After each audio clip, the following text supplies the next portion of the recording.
Hello students, welcome back to MZ academics. So finally आज हम start करने जा रहे हैं बोर्ड पेपर का सॉल्यूशन प्रीवियस ईयर मार्च 2020 का। बिकॉज 2021 में पिछले साल जो है एग्ज़ाम नहीं हुआ था, एग्ज़ाम नहीं कंडक्ट किया गया था। दैट्स वाई हमारे पास जो पिछले साल का कोई भी क्वेश्चन पेपर नहीं है, बट 2020 का हमारे पास क्वेश्चन पेपर है। ओके, सो उसका सॉल्यूशन हम करेंगे। कुछ रेड्यूस पार्ट भी उसमें है, बट हम उसको इग्नोर करेंगे और बाकी के क्वेश्चंस का सॉल्यूशन करेंगे।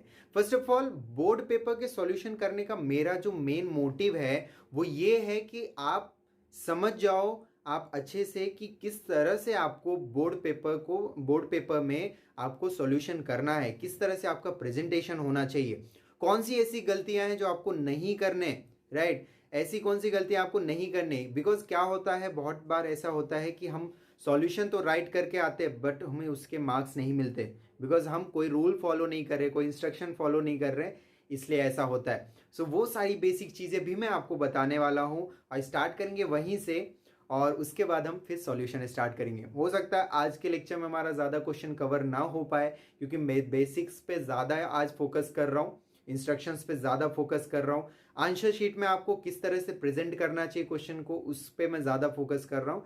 दैट्स वाई, बट ये 1 से 2 पार्ट में, 3 पार्ट में, मैक्सिमम 3 पार्ट में जो है हमारा सॉल्यूशन जो है एक पेपर का कंप्लीटली हो जाएगा। सो आज हम कौन सा स्टार्ट कर रहे हैं, तो मार्च 2020 का मैथ्स 2 का हम लोग जो है आज पेपर का सॉल्यूशन स्टार्ट कर रहे हैं, राइट। तो चलो without wasting extra time start करते हैं आज का लेक्चर। और आज का लेक्चर है हमारा board paper, previous year board paper solution. Okay, so चलो स्टार्ट करते हैं। एंड अभी तक अगर वीडियो को लाइक नहीं किया तो वीडियो को लाइक कर दो।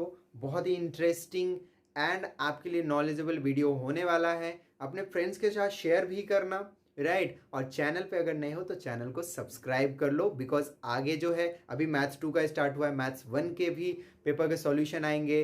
फिर 2020 का एंड होगा तो फिर 2019 का भी हम करेंगे, मार्च एंड जुलाई दोनों का करेंगे उसमें, राइट। और सर्कल का जो चैप्टर हमारा चल रहा है अभी, वो तो साथ में चलता ही रहेगा, उसका भी बीच बीच में वीडियो आते रहेगा। मैं ट्राई करूंगा सर्कल जल्दी से जल्दी एंड हो जाए, क्योंकि एक बार सर्कल आपका एंड हो जाएगा तो आप स्ट्रेस फ्री हो जाओगे, राइट। सो चलो स्टार्ट करते हैं विदाउट वेस्टिंग एक्स्ट्रा टाइम।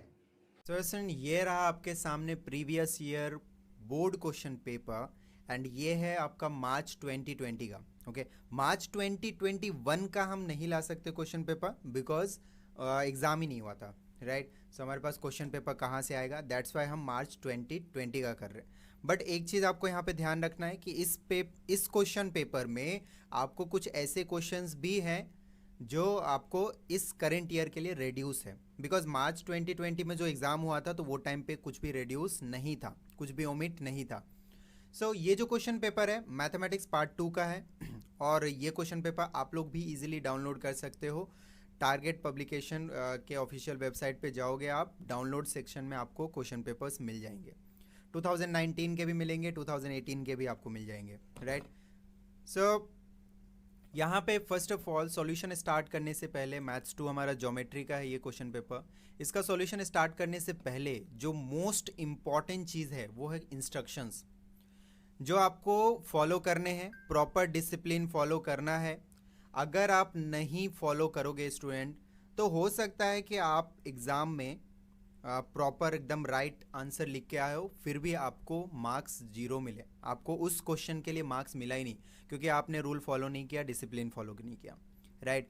क्या है वो, मोस्ट ऑफ द स्टूडेंट्स आप लोगों को पता होगा, बट फिर भी मैं बोर्ड पेपर का सॉल्यूशन स्टार्ट कर रहा हूँ। सो मेरी ये रिस्पॉन्सिबिलिटी बनती है कि आप लोगों को मैं एक बार इंस्ट्रक्शंस एक्सप्लेन कर दूँ, राइट, ताकि आप एग्ज़ाम में ये इंस्ट्रक्शन पढ़ते मत बैठो, एग्जाम में जाते ही आप डायरेक्टली सॉल्यूशन स्टार्ट कर दो। ओके, सो फर्स्ट लिखा है यहाँ पे नोट्स में, देखो कि ऑल क्वेश्चंस आर कंपलसरी। जितने भी क्वेश्चंस है सब के सब कंपलसरी है, ऐसा कहीं भी नहीं लिखा है कि ये क्वेश्चन आप करो, ये क्वेश्चन मत करो।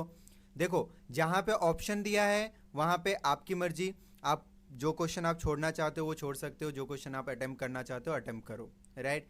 बट सारे क्वेश्चन कंपलसरी हैं, आपकी मर्जी है, आप जो क्वेश्चन सॉल्व करना चाहते हो करो। सेकेंड है use of calculator is not allowed, use of calculator is not allowed, calculator आप बिल्कुल भी यूज नहीं कर सकते। थर्ड इंस्ट्रक्शन देखो दिया है, the number two the right of the questions indicate full marks.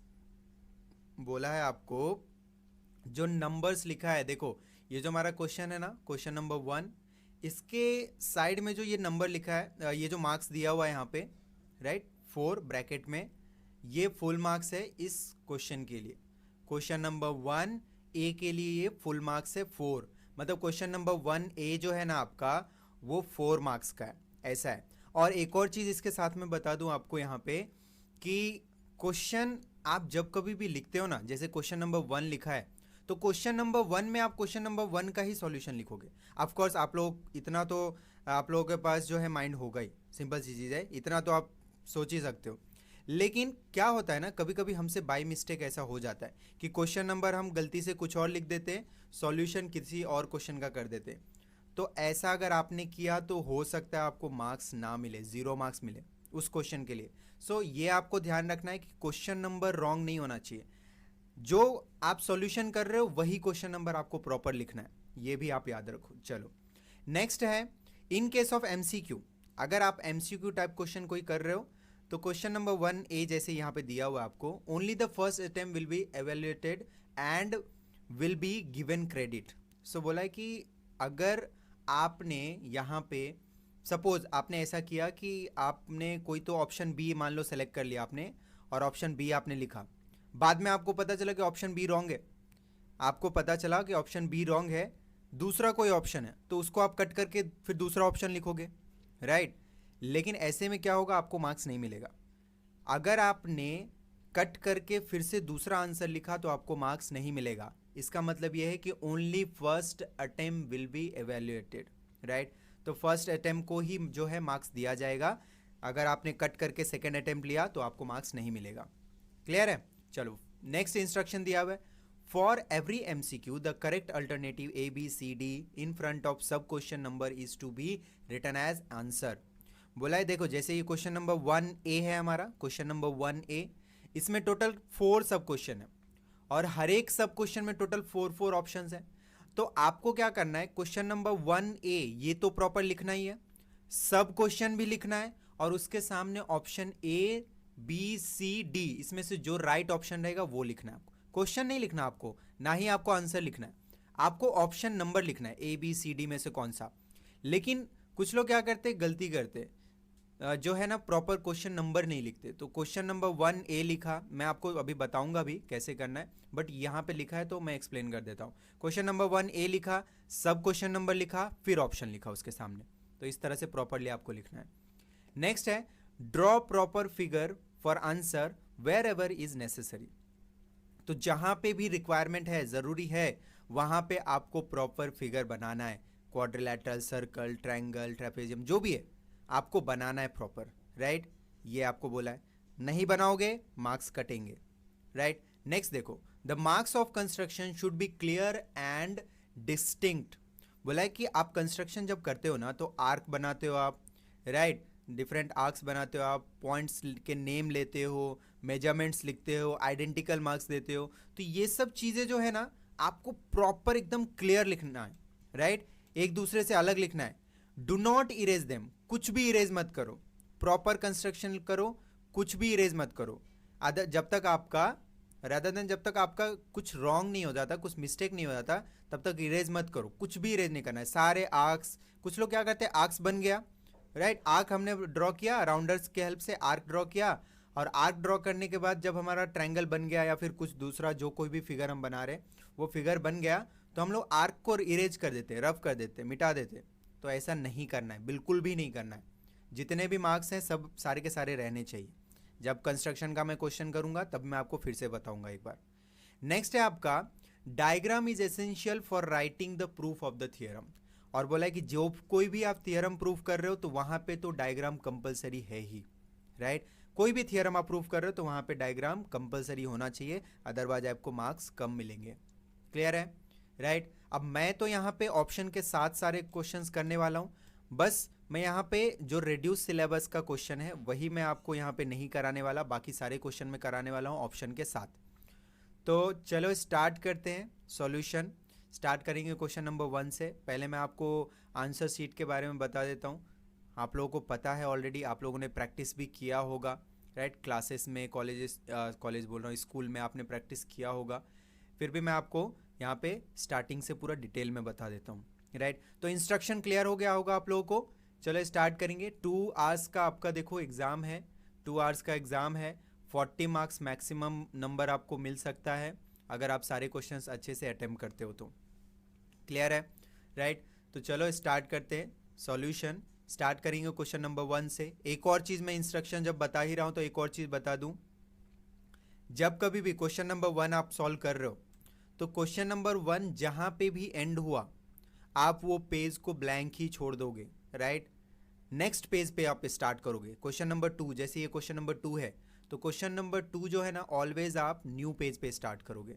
हाँ, आप ए और बी जो है ना ये आप कंटिन्यू कर सकते हो, बट क्वेश्चन नंबर 2 जैसे है ये, तो क्वेश्चन नंबर 1 जहाँ पे भी एंड होगा आप क्वेश्चन नंबर 2 जो है न्यू पेज पे स्टार्ट करोगे।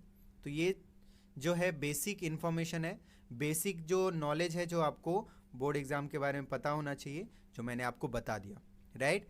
चलो सॉल्यूशन स्टार्ट करते हैं। क्वेश्चन नंबर 1 ए जो है हमारा, क्वेश्चन नंबर 1 में टोटल 2 क्वेश्चन है, ए एंड बी। ए में जो है उसमें 4 सब क्वेश्चन है, 4 मार्क्स मिलेंगे। बी में भी 4 सब क्वेश्चन है, उसमें भी आपको 4 मार्क्स मिलेंगे। तो इसका मतलब ये है कि क्वेश्चन नंबर 1 जो है टोटल 8 मार्क्स के लिए। तो देखो स्टूडेंट्स, यहाँ पे 40 में से तो 8 मार्क्स यहीं पे कवर हो जाता है, राइट। तो चलो स्टार्ट करते हैं क्वेश्चन नंबर 1 का ए। पहले ए करेंगे देन बी, बहुत ही सिंपल है, फटाफट मैं आपको बता देता हूँ।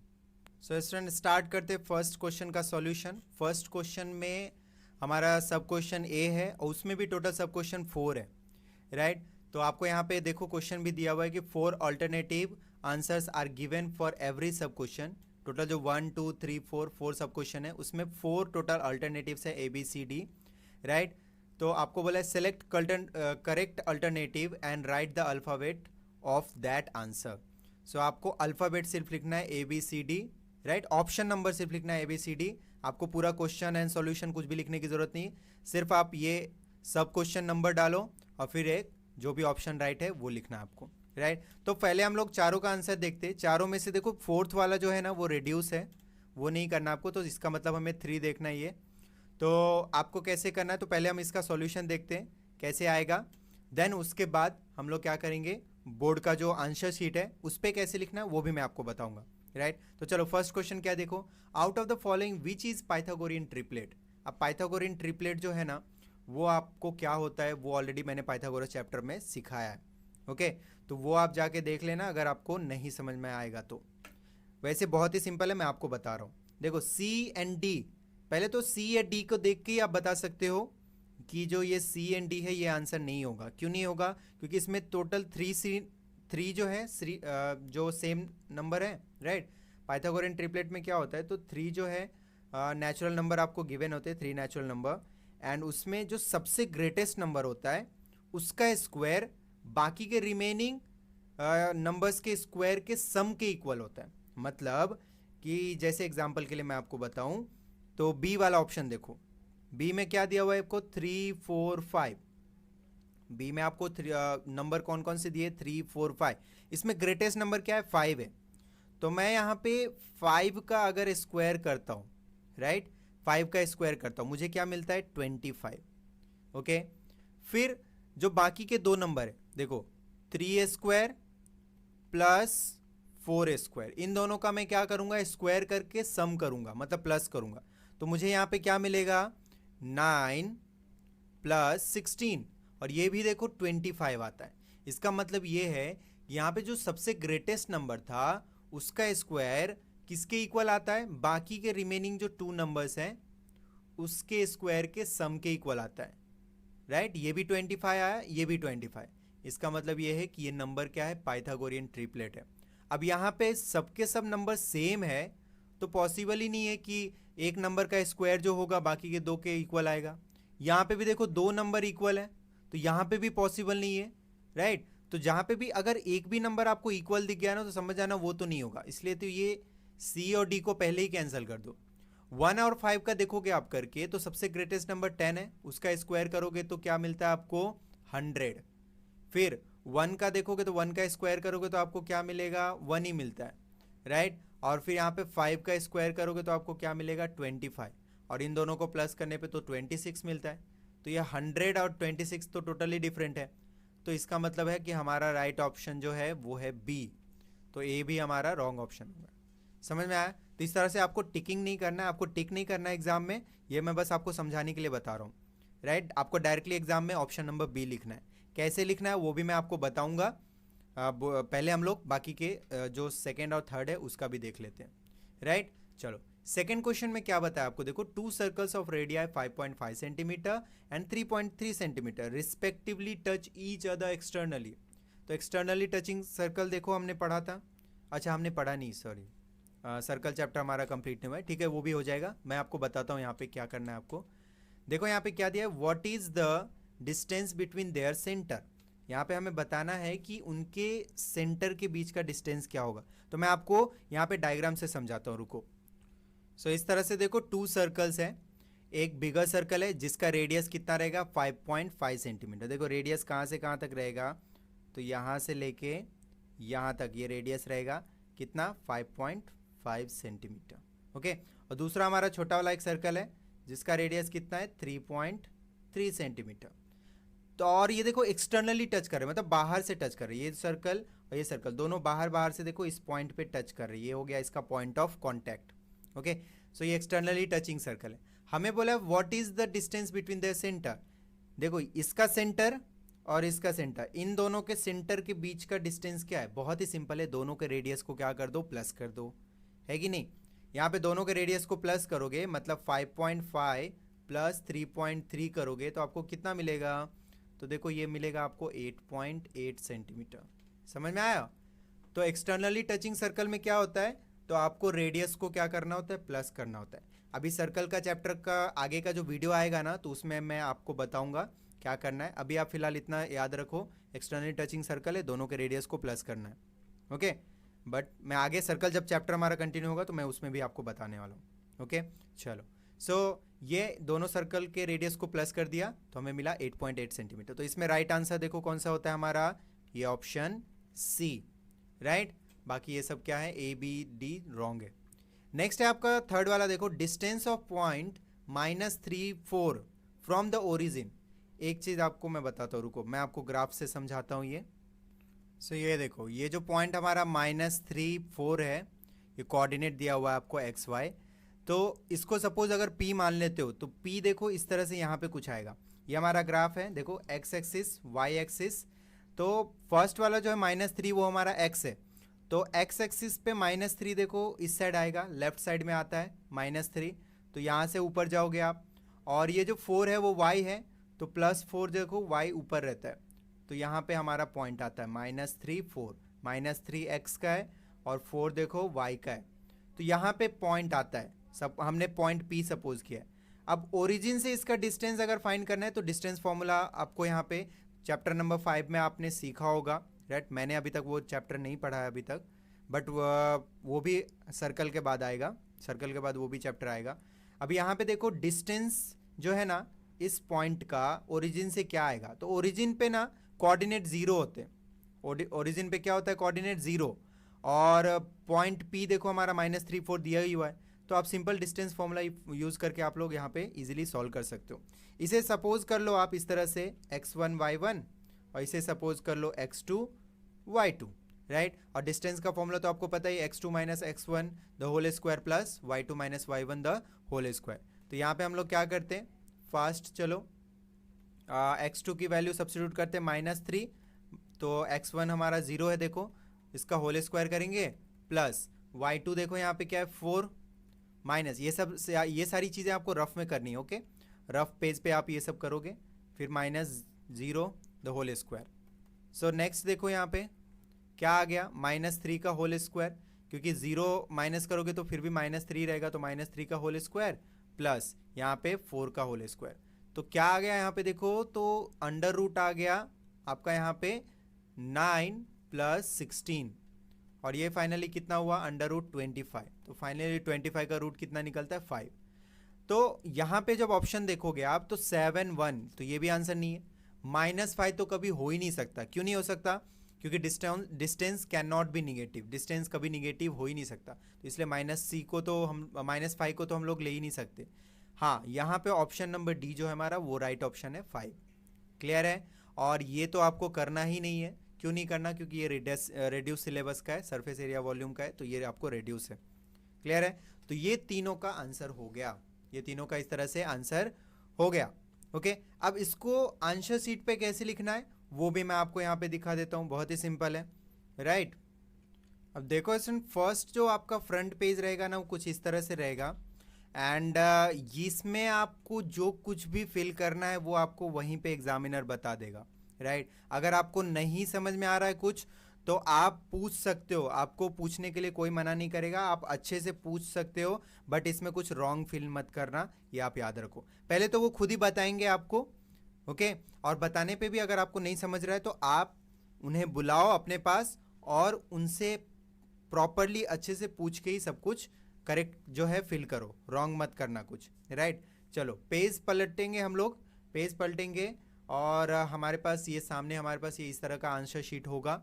यहाँ पे स्टार्ट करेंगे। देखो ये बॉक्स है हमारे पास, इस बॉक्स में आपको क्या लिखना होता है? तो क्वेश्चन नंबर। तो अभी क्वेश्चन नंबर हम कौन सा सॉल्व कर रहे हैं? तो अभी हम क्वेश्चन नंबर कर रहे हैं क्वेश्चन नंबर 1। क्वेश्चन नंबर 1 का ए इस तरह से आपको लिख देना है।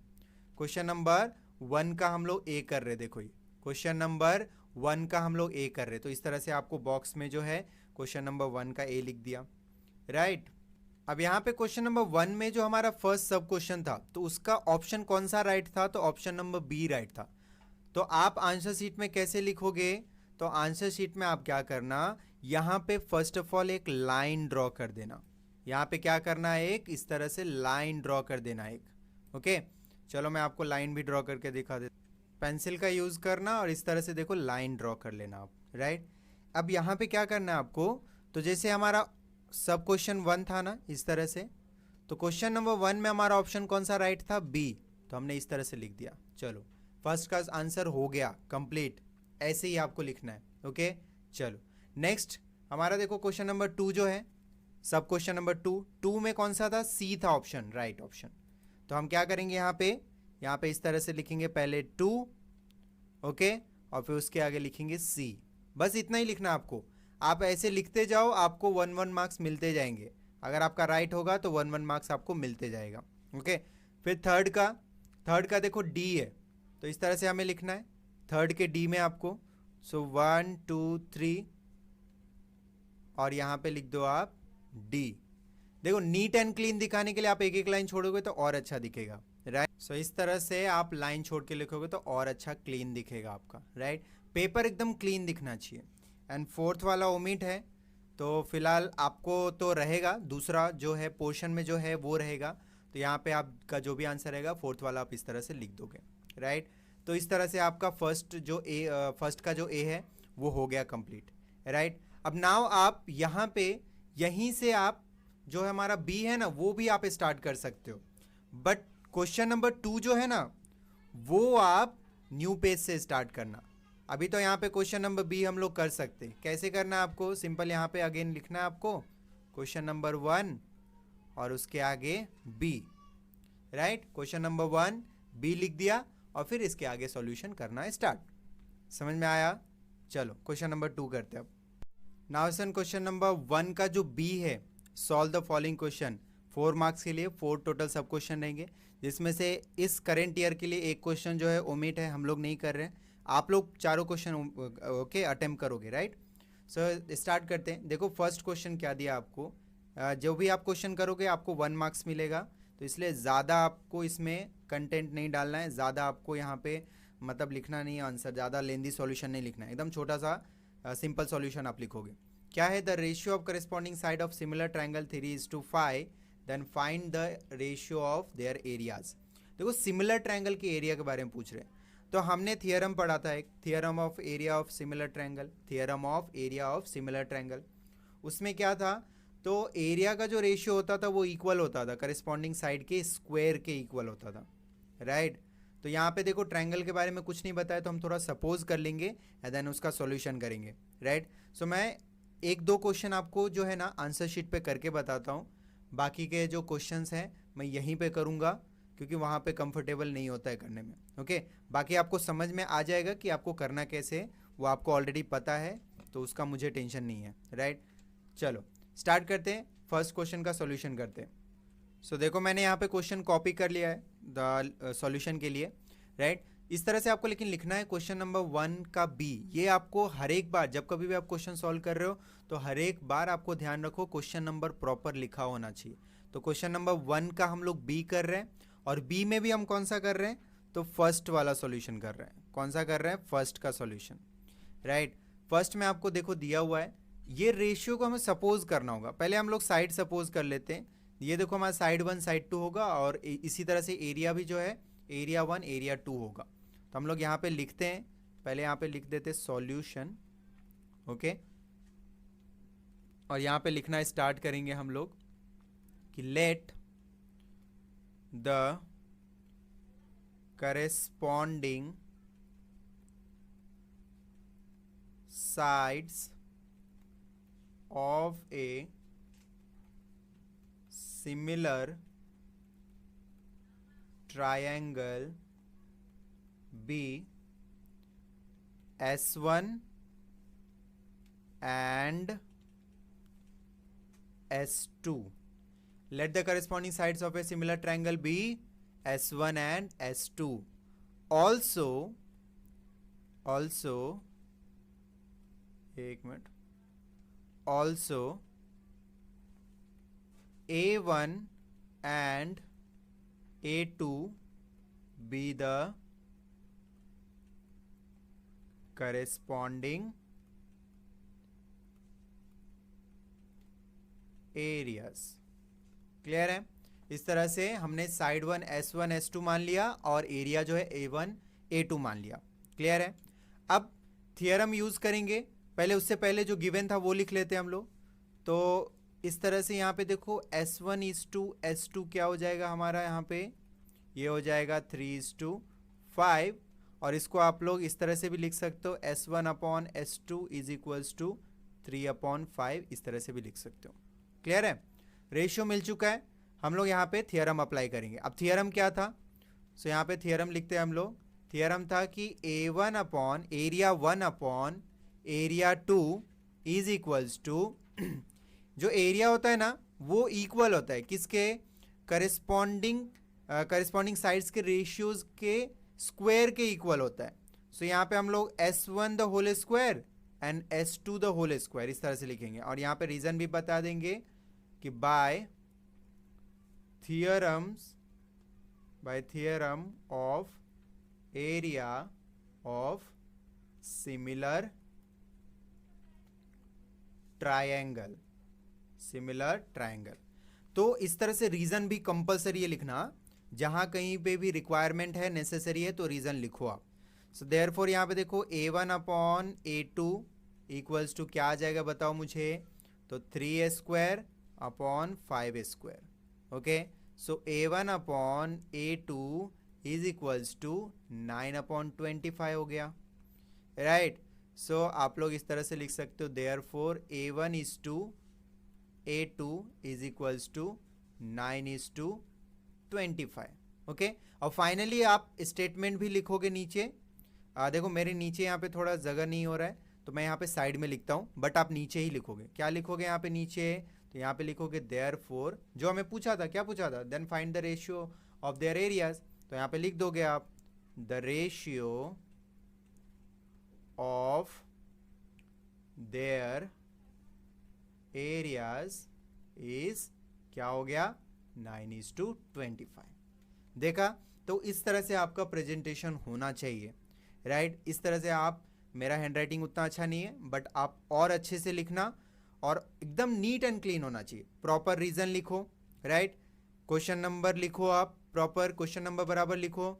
और जब कभी भी क्वेश्चन नंबर 1 जैसे एंड हो गया, मान लो हाफ पेज पे यहीं पे एंड हो गया, तो छोड़ दो आप वो पेज, न्यू पेज पे क्वेश्चन नंबर 2 स्टार्ट करो। बट ए और बी इस तरह से रहेगा सेम क्वेश्चन का, जैसे क्वेश्चन नंबर 1 का ही देखो ए बी था, तो आप लोग उसी पेज पे कंटिन्यू कर सकते हो, कोई प्रॉब्लम नहीं, राइट। तो इस तरह से आपको सॉल्यूशन का ये जो फाइनल स्टेटमेंट मैंने लिखा है वो आपको नीचे ही लिखना है। मेरे यहाँ पे थोड़ा स्पेस कम आ रहा था, जगह कम था, इसलिए मैंने साइड में लिखा है। ओके, तो इस तरह से आपका प्रेजेंटेशन होना चाहिए। अब आगे से मैं सॉल्यूशन जो है ना, इस तरह से आंसर शीट पे आपको नहीं दिखाऊंगा, वहीं पे डायरेक्टली करूँगा। यहाँ पे जो है करने में मुझे थोड़ा अनकंफर्टेबल होता है, तो इसलिए मैं वहाँ पे करूँगा। बट आपको अब तक समझ में आ गया होगा कि किस तरह से मुझे सॉल्यूशन करना है। ओके, चलो आगे के क्वेश्चंस भी हम लोग फटाफट कंप्लीट करते चलो। क्वेश्चन नंबर 2 क्या दिया देखो, find the diagonal of a square whose side is 10 centimetre.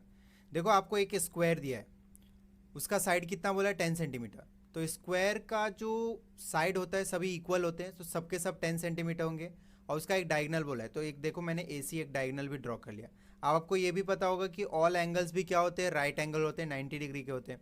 तो सबसे पहले हम लोग यहाँ पे क्या करते हैं, यहाँ पे सपोज कर लेते हैं ये जो हमारा स्क्वायर है, बिकॉज हमें दिया नहीं है, तो हम लोग यहाँ पे लिख लेते हैं कि let quadrilateral ABCD be the given square right.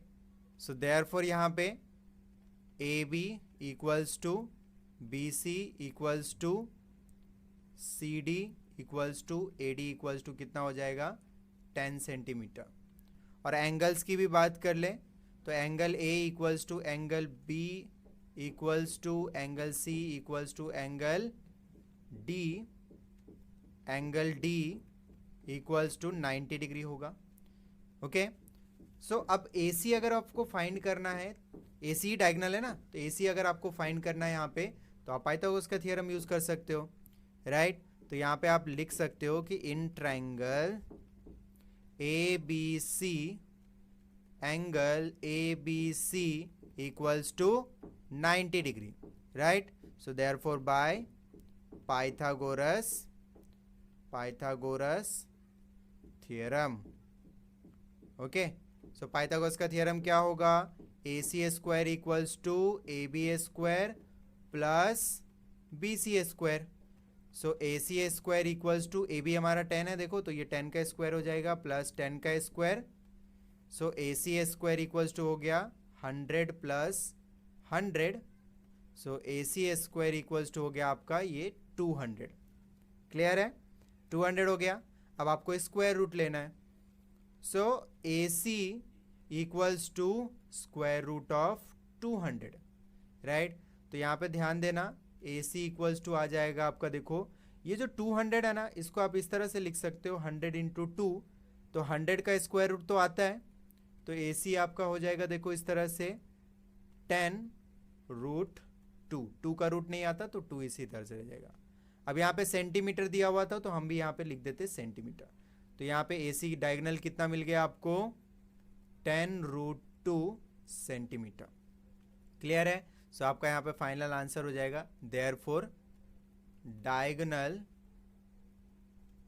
Of a square is 10 root 2 centimetre. So आपका ये फाइनल आंसर हो गया। आपको प्रॉपर लिखना है अच्छे से, एग्जाम में इस तरह से सॉल्यूशन करना है। देखो अगर आपको सॉल्यूशन करने आता है तो अब आप एक एक मिनट में एक एक सॉल्यूशन फटाफट करते जाओगे, बिल्कुल भी टाइम नहीं लगेगा, राइट। चलो नेक्स्ट हम करते हैं क्वेश्चन नंबर 3 का सॉल्यूशन। नाउ क्वेश्चन नंबर 3 देखो स्टूडेंट, क्वेश्चन नंबर 3 में आपको क्या बोला है कि quadrilateral ABCD is a cyclic. देखो quadrilateral ABCD is a cyclic, है साइक्लिक क्वाड्रिलैटरल है। एंगल B अगर 110 डिग्री का है then find the measure of angle D। तो आपको देखो इस एंगल का मेजरमेंट जो है ना फाइंड करना है आपको, इस एंगल का मेजरमेंट ये कितना आएगा। तो यहाँ पे मैं आपको बता दूं, अगर आपने साइक्लिक क्वाड्रिलैटरल थ्योरम पढ़ा होगा तो आपको पता होगा कि opposite angles of a cyclic quadrilateral are supplementary, right. Cyclic quadrilateral theorem में हमने पढ़ा था। तो ये अगर 110 है तो ये डेफिनेटली कितना रहेगा 70 डिग्री, ओके, क्योंकि दोनों को प्लस करके कितना आना चाहिए 180 डिग्री। तो यहाँ पे हम लोग लिखते हैं स्टार्टिंग में कि quadrilateral ABCD is cyclic, okay. Quadrilateral ABCD क्या है, साइक्लिक है। So therefore angle B plus angle D equals to 180 degree, right. यहाँ पे रीजन लिख देंगे by theorem of cyclic quadrilateral, okay, by theorem of cyclic quadrilateral. तो angle B का measurement आपको गिवन है, एंगल बी का मेजरमेंट आपने 110 डिग्री यहाँ पे लिख दिया, plus angle D equals to 180 degree. 110 को उस साइड भेजो, so angle D equals to कितना आ जाएगा, 180 minus 110 degree, so angle D equals to 70 degree. Okay, तो ये आपका फाइनल आंसर हो गया। समझ में आया? देयरफॉर आप इस तरह से लिख सकते हो, the measure of angle D is equals to 70 degree. तो देखो स्टूडेंट्स, आपको बेटर अच्छे प्रेजेंटेशन के लिए आपको लास्ट में हर एक टाइम क्या लिखना चाहिए, स्टेटमेंट लिखना चाहिए, राइट? तो इस तरह से आपका क्वेश्चन नंबर 1 जो है कंप्लीट हो गया। ओके, सो स्टूडेंट्स, आज हमने सीखा कि किस तरह से हमें बोर्ड पेपर में क्वेश्चंस को सॉल्व करना है, हमें आंसर शीट पे किस तरह से लिखना है, राइट? क्वेश्चन नंबर को कैसे प्रेजेंट करना है, कौन सी ऐसी गलतियां हैं जो नहीं करनी है, ये सारी चीज़ें जानने के बाद फर्स्ट क्वेश्चन भी हमने कंप्लीट कर लिया है, राइट? फर्स्ट क्वेश्चन का भी सॉल्यूशन हमारा हो गया है। फर्स्ट क्वेश्चन में 2 सब क्वेश्चन से ए एंड बी दोनों का सॉल्यूशन हो गया है हमारा। नेक्स्ट आने वाले वीडियो लेक्चर में हम ये जो बोर्ड पेपर है उसको एंड करेंगे। हो सकता है 2 पार्ट लगेगा और राइट, बट टोटल 3 पार्ट में आपका ये कंप्लीटली एंड हो जाएगा, राइट? फिर मैथ्स 1 का भी करना है और सर्कल चैप्टर तो हमारा चल रहा है, सर्कल चैप्टर पे ज़्यादा फोकस करना है बिकॉज जल्दी से जल्दी उसे एंड करना है, तब बोर्ड के पेपर को सॉल्यूशन करने में मजा आएगा, राइट? और जैसे ही हमारा बोर्ड का पेपर सॉल्यूशन चलता रहेगा, जैसे ही हमारा सर्कल चैप्टर एंड होगा, हम जो है कुछ चैलेंजिंग क्वेश्चंस भी करेंगे, इंपॉर्टेंट क्वेश्चंस जो है, जो नॉर्मली जिसमें हम कंफ्यूज हो जाते हैं, वैसे टाइप के क्वेश्चंस भी स्टार्ट करेंगे, राइट? चलो आज के लिए इतना ही, मिलते हैं नेक्स्ट लेक्चर में जल्दी जल्दी, तब तक के लिए बाय, टेक केयर।